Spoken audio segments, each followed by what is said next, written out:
Look how pretty this is. Oh my goodness. Now we can't walk them out to this water because there is way... Oh, it's muddy. What kind of thing is that? Where'd that bird go? It's just too muddy. Shit, they'd sink up to their chest in that mud. That mud's deeper than that water. I guarantee. We got some quicksand out here too, guys. I mean, that's what you got to think about. When you come up on a place like this and you're out here in southwest Missouri, you're not far from Oklahoma. And I guarantee Oklahoma has quicksand, and we got a little bit of quicksand here in Missouri too. Even mud pits that, you know, these are the Mudflats, Stockton Lake. And boy, you can sure get yourself in a trap if you go trying to walk through that mud, and you can see where people have tried, but you sure can't go very far. That mud has a vacuum effect. Especially if you take a horse with you on it. Oh my goodness, they'll sink up to their freaking stifle.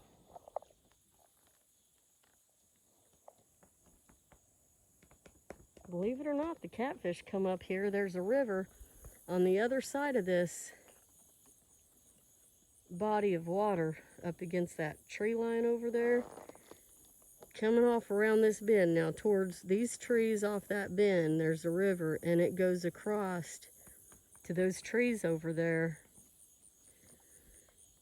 And it runs alongside those trees. Now that never goes dry because that's part of the river, Sac River. But these are the Mudflats, so yeah, turn back creek, because you know, you get too far, you gotta turn back.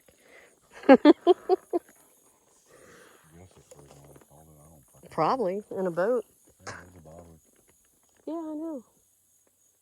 It's actually too high to get it, but anyway, distractions. So the river runs all up on the other side along those trees by that bank shore over there. And coming up in here to these shallows, that point where we were just at, them catfish, especially when the water, if the wind is blowing good, and like on an overcast day, when it's raining just a little bit and the wind picks up and that water gets choppy, I tell you what, over by that point, them catfish start eating. I ain't even kidding. We were just catching them the other night in a rainstorm. Tried to get that damn duck, but okay. Well,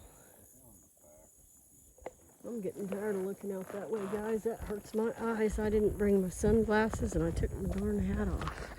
So, that sun, but look how beautiful that blue sky is. Look at that.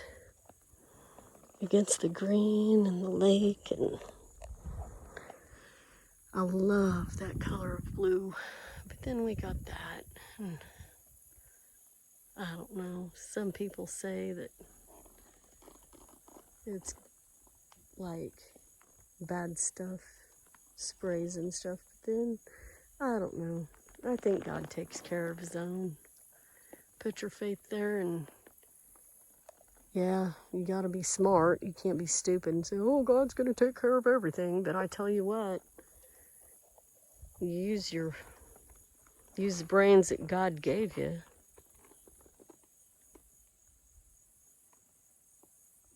I think he already knew, you know, every problem we were gonna have on this earth. He accounted for, and I guarantee he knew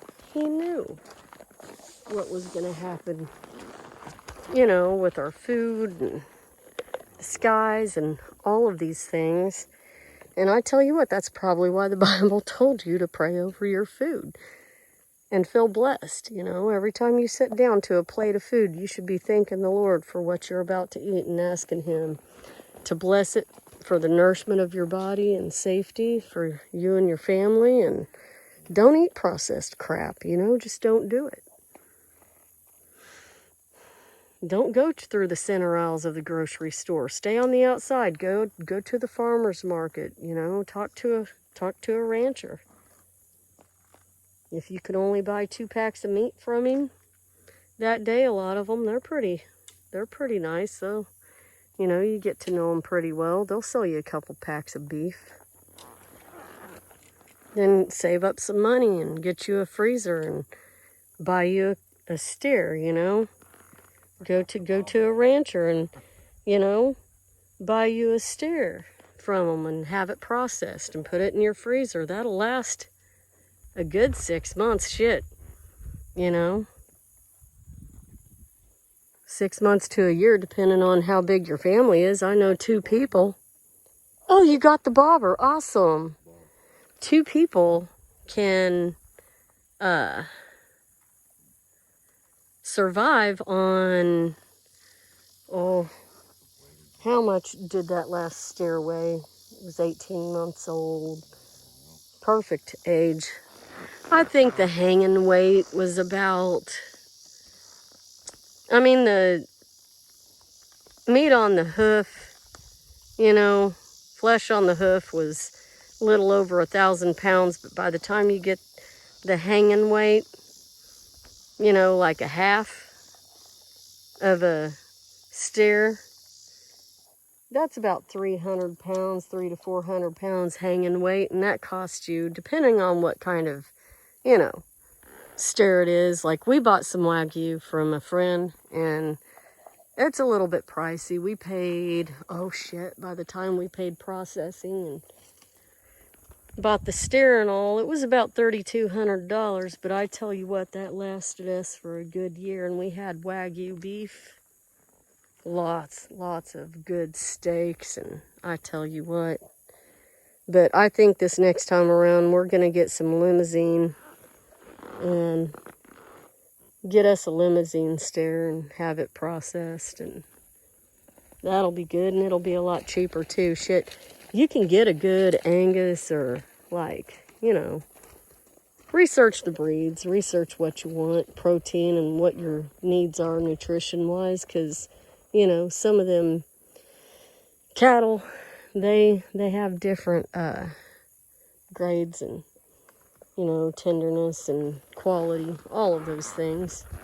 But you really don't, I mean, you can eat something that's more than 2 years old, but, I mean, the best time to have them, to get them processed, is like 18 months to 2 years. And that's about the best time. Because the meat's good, you know, it's nice and tender. So, anyway, enough rambling about that. I'm just enjoying this beautiful day, guys. This is awesome.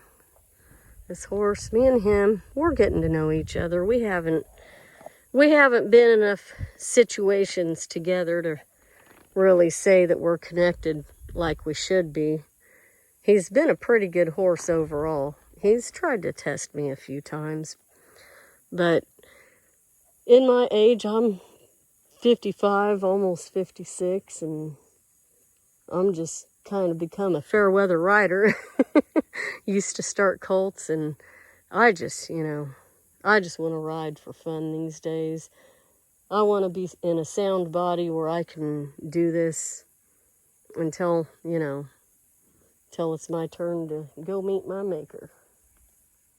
So I got to try and stay healthy and not get myself all banged up like I did when I was younger riding them colts. You know, that gets pretty serious. Bruised kidneys, bruised chest wall, concussions. Because you do a whole lot of learning what not to do, you know, when you're young, by effing around and finding out the hard way. And then you get old enough that now you know what to do and what not to do. But you're wise enough to know that you shouldn't do it in the first damn place, because, you know, colt can break into it anytime. You can try not to leave any holes on the ground, for real. You can really make a solid citizen out of one with a lot of groundwork, but there's always that chance on a young horse that's green. It don't matter how much they respect you. It don't matter when you're putting miles on them. It could be, you could have them pretty solid, going good for about 3-4, months, half of a year. Not have an episode, and then all of a sudden something happens where something scares them, or, and then they just break into. And it inevitably almost happens at least once or twice in a horse's life that's going to happen, especially when they're green. So, I like these horses that have been up and down the road, been there, done that. I used to be the one that made them safe for other people. Now I'm thankful to have a good one. We got to, get some things worked out. He's got to get to know me better, and I got to get to know him better. But I think we're off to a pretty good start, Deuce. Yeehaw. Yep, this Deuce and this is Bugatti. Now, this guy over here is another story. I tell you what, he was, yeah, I'm talking about you. He was, had a real bad start in life. He didn't have a trainer that had patience, and he kind of got in trouble just for not understanding.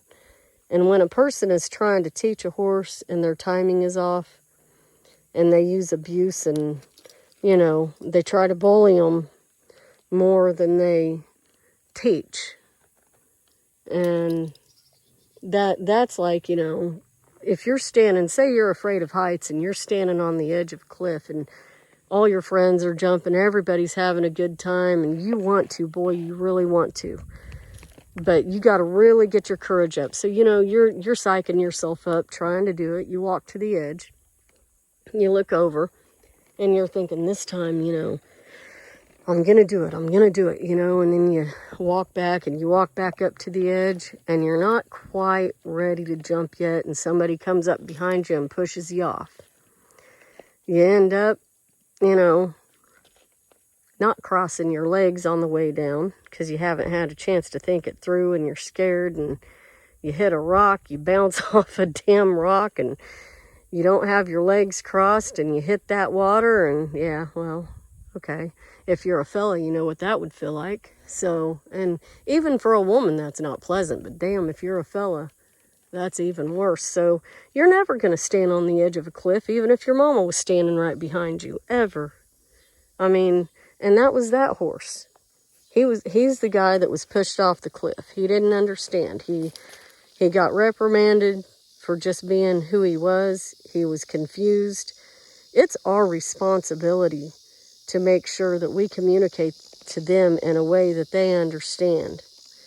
And if they don't understand what we're asking them to do, and they're a little afraid of it, horses have 3 things. It's, you got to develop, and each horse needs a little more of one of these 3 things. And it's going to be respect. Well, first of all, you got to build trust and confidence, and then develop respect. Some horses are just plain out mean, like the ones that, them orphan colts that are left to stud and are babied and coddled and treated like a backyard pet. So, those are dangerous. Those horses get dangerous. And a horse like that, he's already confident. He already trusts you. His issue is he don't have a lick of respect. If the wrong hands coddle him and do all that nonsense and bottle feed them and all that crap, them orphan colts, I'd stay away from them. If you're a new horse buyer and you think, oh my God, he's so gentle, you can even let him in the house. Isn't that cute? Yeah, it's cute until it's not. Ask him to do something he don't want to do. Put a little pressure on him and see what happens. He's worse than him. I'd rather throw a leg over a horse that ain't never been touched before than a son of a bitch like that. They're rotten.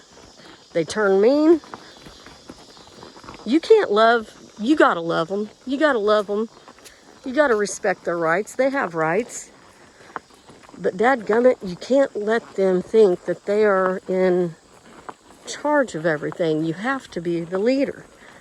That you have to be part of their herd. And if you really want to partner with a horse, you don't isolate them from other horses. That's not good.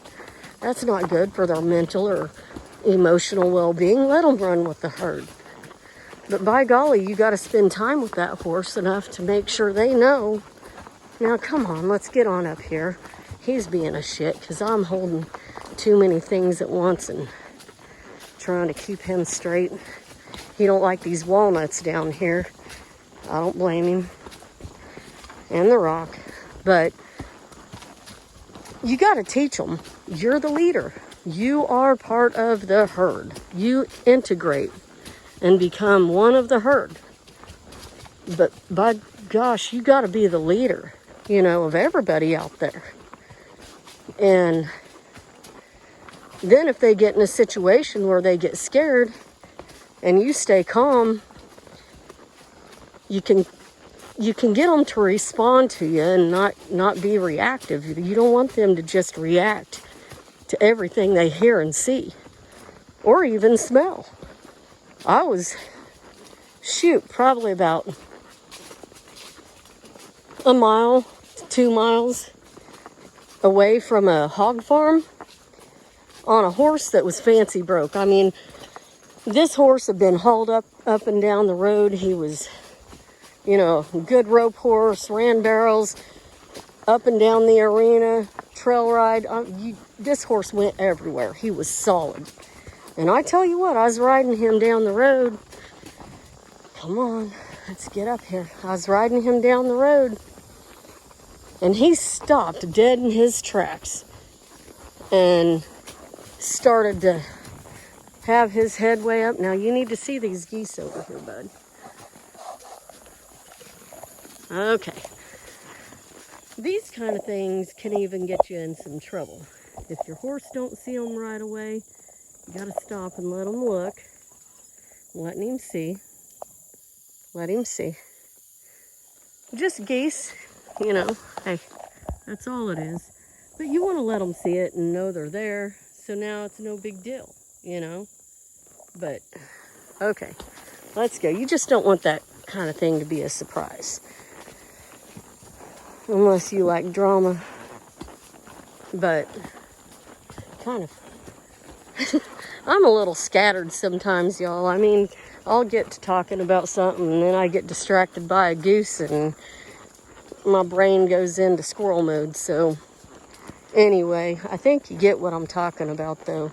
You really just got to be a leader, integrate yourself into the herd, and check each horse, you know. Some need lessons and more confidence and trust building, where others need, you know, more development and respect. And depending on what they need is going to be how you approach that animal. So, and you never use abuse. You just, you know, you make it suck. If they're being an asshole, because sometimes they will, and they want to call in sick. They don't want to do what you want to ask them to do, and they start being, you know, kind of acting like a jerk. You know they understand the program. They know the assignment. They just say, hell no, I'm not doing this today. Yeah, now that takes a little bit more of a reprimand, but you never reprimand a horse that is scared, you know? And you never reprimand them if they're confused. If they're confused and if they're scared, that's you. That's your fault. I mean, that horse there, it took years to develop the trust that we've developed in that horse. And he's become solid for us, but we will never, ever sell that horse. That horse is going to stay with us until the day he dies. He is a one-person horse. He's bonded with my husband. My husband is about the only person who can ride him. I mean, I can ride him, but even I don't feel as safe on his back as he is with Mike, because, you know, Mike's been riding him for many years, and they worked out a lot of things and got to know each other. And that horse was terrified of kids, still is. I mean, we just don't, oh, now you're okay. We just won't ever put anybody else on that horse. And we don't even let anybody get close to him on the ground, because he only trusts us and we are okay with that. It's just amazing that he's come as far as he has. That horse could have very easily ended up on a kill truck, because he was he was prone to really hurt somebody, you know. He was just reactive. He had been abused. He had no use for people, and for the rest of his life he's going to be, like I said, you get somebody to push you off that cliff before you're ready to jump, and you get hurt on the way down, you're never going to let anybody, even your own mama, stand behind you on a cliffside. And that's who he is. And you just can't verbalize that enough to people, even people with experience. And a person has to go through a lot of crap with a horse like that before they come to an understanding. And it just wouldn't be fair to that horse or anybody else if we let him go. So we'll keep him until it's time, you know, for him to retire and live out his days, and we'll do right by him. But he's good for us, and that's all that matters. So anyway, I'm gonna put this thing away now and just enjoy the ride. Y'all have a great day. I hope you enjoyed the video. Come back, we'll have more content later.